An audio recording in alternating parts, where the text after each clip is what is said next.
믿음으로 아브라함은 부르심을 받았을 때 순종하여 장래의 유업으로 받을 땅에 나아갈새 갈 바를 알지 못하고 나아갔으며, 믿음으로 그가 이방의 땅에 있는 것 같이 약속의 땅에 거류하여 동일한 약속을 유업으로 함께 받은 이삭 및 야곱과 더불어 장막에 거하였으니, 이는 그가 하나님이 계획하시고 지으실 터가 있는 성을 바랐음이라.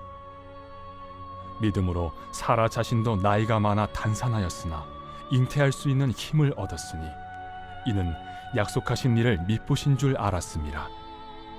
이러므로 죽은 자와 같은 한 사람으로 말미암아 하늘의 허다한 별과 또 해변의 무수한 모래와 같이 많은 후손이 생육하였느니라.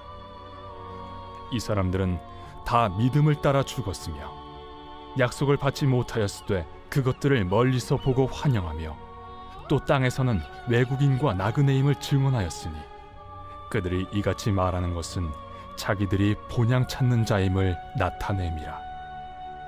그들이 나온 바 본향을 생각하였더라면 돌아갈 기회가 있었으려니와, 그들이 이제는 더 나은 본향을 사모하니 곧 하늘에 있는 것이라. 이러므로 하나님이 그들의 하나님이라 일컬음 받으심을 부끄러워하지 아니하시고 그들을 위하여 한 성을 예비하셨느니라. 아브라함은 시험을 받을 때 믿음으로 이삭을 드렸으니, 그는 약속들을 받은 자로 돼 그 외아들을 드렸느니라. 그에게 이미 말씀하시기를 내 자손이라 칭할 자는 이삭으로 말미암으리라 하셨으니, 그가 하나님이 능히 이삭을 죽은 자 가운데서 다시 살리실 줄로 생각한지라. 비유컨대 그를 죽은 자 가운데서 도로 받은 것이니라. 믿음으로 이삭은 장차 있을 일에 대하여 야곱과 에서에게 축복하였으며, 믿음으로 야곱은 죽을 때 요셉의 각 아들에게 축복하고 그 지팡이 머리에 의지하여 경배하였으며, 믿음으로 요셉은 임종시에 이스라엘 자손들이 떠날 것을 말하고 또 자기 뼈를 위하여 명하였으며. 2022년 8월 3일 새벽 하나님의 말씀은 히브리서 11장 8절부터 22절입니다. 오늘 본문은 믿음장이라고 하는 11장에서 세 번째 단락으로 족장 시대를 살았던 아브라함으로부터 요셉까지의 믿음의 선진들에 대한 말씀입니다. 믿음의 조상이라고 하는 아브라함은 믿음으로 하나님의 말씀에 순종하여 자기가 가야 할 곳도 모른 채 자기 고향을 떠나 장래의 유업으로 받을 땅으로 갔습니다. 그리고 아들 이삭과 야곱도 아버지 아브라함이 받은 동일한 말씀에 순종하며 장막에 거하게 됩니다. 아브라함과 자녀들이 장막에 거할 수 있었던 것은 하나님이 계획하고 영원한 터가 있는 성을 기다렸기 때문에 가능했습니다. 아브라함의 아내 사라는 나이가 많아 아이를 낳을 수 없었지만 아들을 약속하신 하나님을 신실한 분으로 믿었기에 믿음으로 자녀를 얻을 힘을 얻게 되었습니다. 하나님이 하신 약속의 신실성을 믿었다는 것입니다. 12절을 보면 죽은 자와 같은 한 사람으로 말미암아 하늘의 허다한 별과 또 해변의 무수한 모래와 같이 많은 후손을 생육했다고 말합니다. 죽은 자와 같은 한 사람이란 아브라함을 말합니다. 믿음의 사람 아브라함을 통해서 하나님의 계획과 목적이 성취된 것입니다. 인간의 생각이나 육신의 능력으로는 도저히 한 명의 자녀도 낳을 수 없습니다. 아브라함뿐만 아니라 아내 사라도 마찬가지였습니다.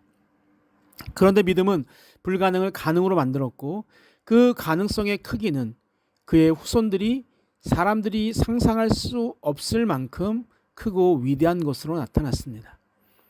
우리의 삶도 그렇습니다. 우리가 불가능하다고 말하고 생각하는 것이 과연 하나님에게도 불가능할까요? 하나님의 힘으로도 어려운 것이 있을까요? 인간의 몸을 입고 살아가기에 자꾸 인간적인 생각과 상식에 빠져 살 수밖에 없습니다. 그러나 우리는 그 순간에 전능하신 하나님을 바라보고 그분이 하시는 일을 기대해야 합니다. 능력이 한이 없으신 하나님의 자녀라는 인센티브를 잘 활용하는 것은 야근 행동이 아니라 바른 행동입니다. 모르고 사용하지 못하는 것이 잘못된 것입니다. 아무리 좋은 기계를 구입해도 사용 방법을 모르면 핸드폰을 망치로 사용할 수밖에 없습니다. 망치로 사용하면서도 나름 우쭐할 수도 있습니다. 그러나 그 성능을 아는 사람은 절대로 망치로 사용하지 않습니다. 우리 하나님은 전능하신 절대자입니다. 그분을 망치처럼 아는 것은 세상을 살아가면서 가장 불행한 것입니다. 8절부터 12절에서 아브라함과 또 이삭과 야곱 그리고 사라의 믿음을 소개한 저자는 13절부터 16절에서 하늘을 본향을 향을 사모하면서 이 땅에서 나그네로 살았던 족장들의 본받을 만한 탁월한 믿음에 대해서 이야기합니다. 아브라함을 포함한 믿음의 선진들은 모두가 믿음을 따라 살다가 죽었습니다.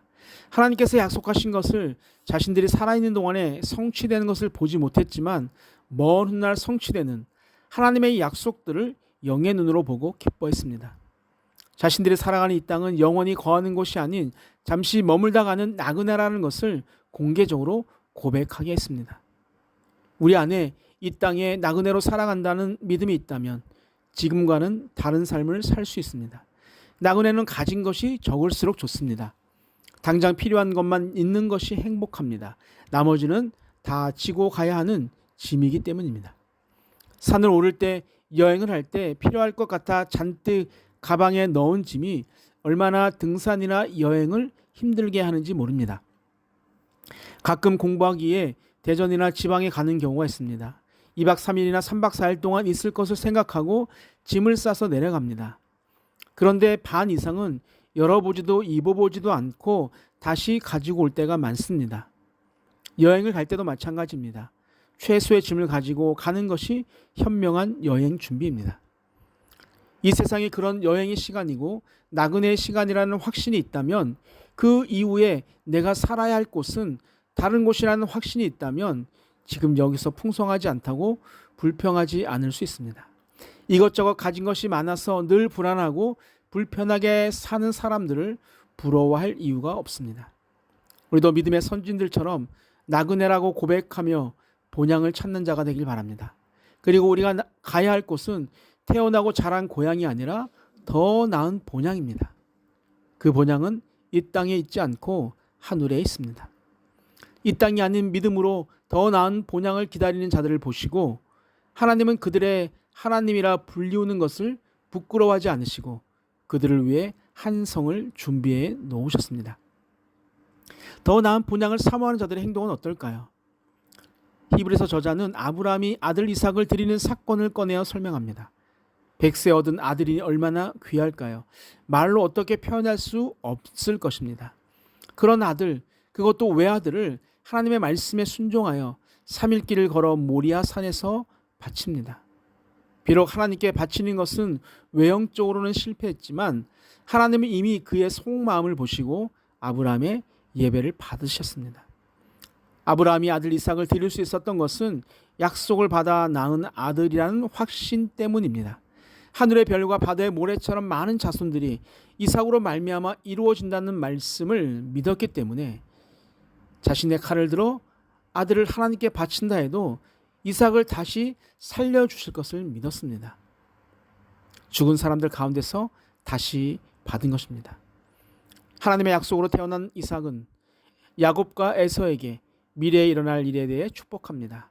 아버지 이삭의 축복을 받은 야곱은 죽기 전 애굽 땅에서 요셉의 아들인 므낫세와 에브라임을 축복합니다. 그리고 그의 지팡이를 의지하여 하나님께 경배를 드리죠.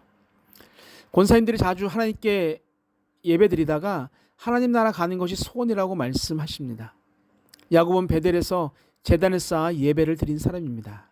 그의 마지막도 예배요 경배였음을 알 수 있습니다. 우리의 예배 모습과 자세는 어떻습니까? 내가 설 수 있는 날까지 최선을 다해 예배하는 것, 그것이 바로 믿음의 선진들의 모습이기에 우리도 그 길을 묵묵히 걸어가야 합니다. 어려서 형들에 의해 애굽으로 팔려간 요셉은 애굽의 총리까지 올랐습니다. 요셉은 마지막까지 가족을 위해 헌신하는 삶을 살았고 죽기 전에 이스라엘 자손들이 애굽을 떠날 것을 말하고 자기 뼈를 메고 올라가라고 말하죠. 요셉의 생애가 아름답지만은 않았습니다. 그러나 자신이 애굽으로 팔려온 것을 분노하지 않고 하나님께서 선으로 바꾸셨다고 고백할 수 있었던 것은, 요셉의 생애가 아름답게 마무리될 수 있었던 것은 그의 마음 안에 하나님을 향한 믿음이 있었기 때문입니다. 사랑하는 산돌의 성도 여러분, 믿음의 선진들의 모습이 우리에게 도전이 되길 소망합니다. 믿음으로 하나님의 말씀에 순종하게 되고 이 세상이 아닌 더 나은 본향을 바라보게 되고 믿음으로 자녀들을 축복하게 되고 어떤 상황도 하나님이 선으로 바꾸실 것임을 고백하는 믿음의 신앙인이 되기를 주님의 이름으로 축복합니다. 아멘. 사랑과 은혜가 많으신 하나님 아버지, 믿음의 조상들을 보면서 나의 부족함을 고백하지 않을 수 없습니다.